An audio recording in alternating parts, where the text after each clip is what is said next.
Hi friends, please subscribe to Amravati Media and press the bell icon for more latest updates.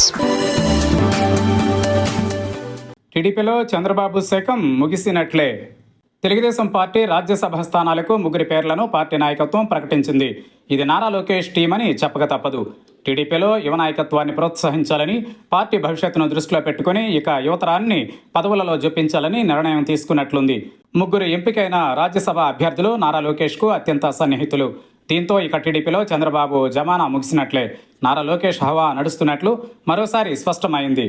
భాష్యం రామకృష్ణ, సానా సతీష్, చింతకాయల విజయలు పార్టీకి చేసిన సేవలను దృష్టిలో పెట్టుకుని ఎంపిక చేసినట్లు కనపడుతోంది.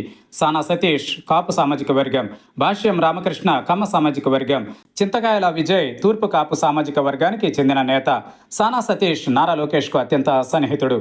తూర్పుగోదావరి జిల్లా కాకినాడకు చెందిన సానా సతీష్ పారిశ్రామికవేత్త.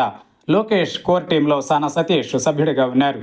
డిసెంబర్ 13, 2024 ఏపీలో ఖాళీ అయిన స్థానంలో సానా సతీష్ను ఎంపిక చేశారు. మరో 2 ఏళ్లకే ఆయన పదవీ కాలం ముగియడంతో ఆయనకు రెన్యువల్ చేయాల్సి వచ్చింది. తెలుగుదేశం పార్టీకి అన్ని రకాలుగా చేయూతనందించారన్నది పార్టీలో వినిపిస్తున్న టాక్. అలాగే 2024లో పార్టీ విజయం వెనుక తెర వెనుక ఉండి సానా సతీష్ పనిచేశారు. లోకేష్ యువగళం పాదయాత్ర విషయంలోనూ ఆయన కీలకంగా వ్యవహరించడంతో మరోసారి ఆయనకు రాజ్యసభ పదవి రెన్యువల్ అయింది. మరొక అభ్యర్థి భాష్యం రామకృష్ణ. భాష్యం విద్యా సంస్థల అధినేత. గుంటూరు జిల్లాకు చెందిన భాష్యం రామకృష్ణ బ్యాక్ డోర్ నుంచి తెలుగుదేశం పార్టీ విజయానికి తోడ్పడ్డారని చెబుతారు. గత వైసీపీ ప్రభుత్వంలో భాష్యం రామకృష్ణ వేధింపులకు గురైనప్పటికీ పార్టీని వదలలేదు. తెలుగుదేశం పార్టీకి ప్రతిపక్షంలో ఉండగా వెన్నుదన్నుగా నిలిచారు. 2024లో గుంటూరు లోక్సభ స్థానాన్ని కోరుకున్నారు. కానీ అది దక్కలేదు. అయినా సరే పార్టీ కోసం వెనకుండి ఆర్థికంగా, సాంకేతికంగా నిలబడడంతో భాష్యం రామకృష్ణకు ఈసారి రాజ్యసభ స్థానాన్ని చంద్రబాబు అప్పగించారు. లోకేష్కు కూడా అత్యంత సన్నిహితుడైన భాష్యం రామకృష్ణ బ్యాక్ డోర్లో సాయం చేశారంటారు. ఐటీడీపీ ఇన్ఛార్జిగా వ్యవహరించారు.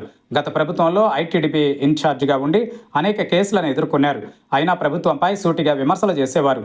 జనం ఆకట్టుకునే విధంగా తన టీంతో పార్టీని ప్రజల వద్దకు తీసుకెళ్లారు.